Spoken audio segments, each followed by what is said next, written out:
How about Stephen A. Smith milking that fucking LeBron James thing? Can he do that any fucking longer?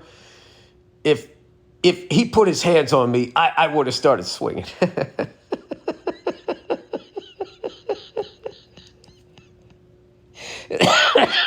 It's like, Stephen, you wouldn't have.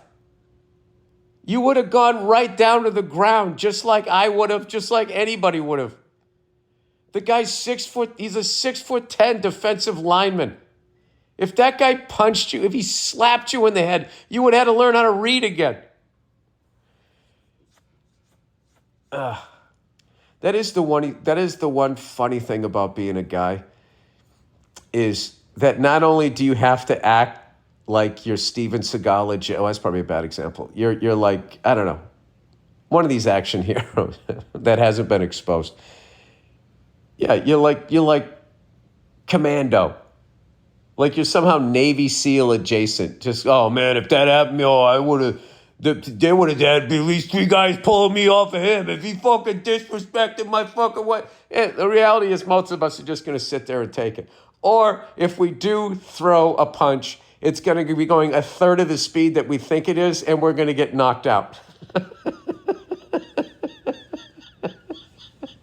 There's a reason why most men, push comes to shove, don't throw a punch. It's because we know we're going to lose.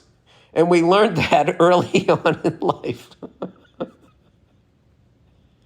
I mean, that's a funny thing, if one of these Instagram people, we did this massive study in our lab. That's becoming more and more prevalent. I'll get to that in a minute. But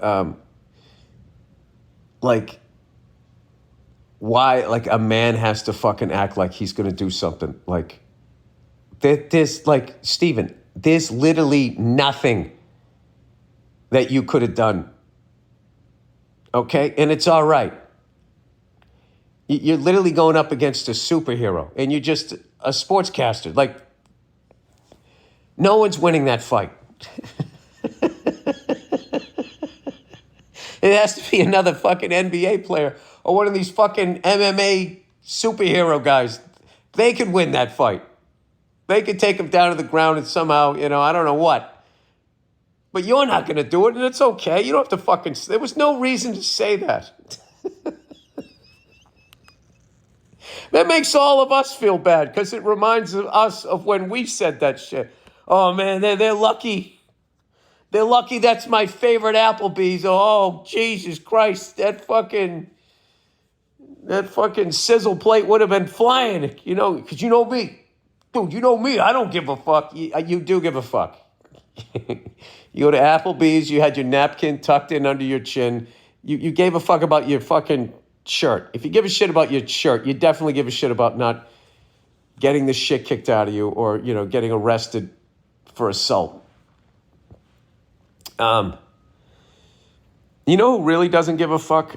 Everybody who's in jail. That's where not giving a fuck.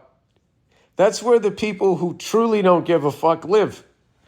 They live in jail. If you're walking around in society, unless you haven't been arrested yet, because there are those people. But generally speaking, you give a fuck. You follow the rules. You think about the ramifications. How funny is it? And I'm just thinking of it that these guys put on suits to talk about sports.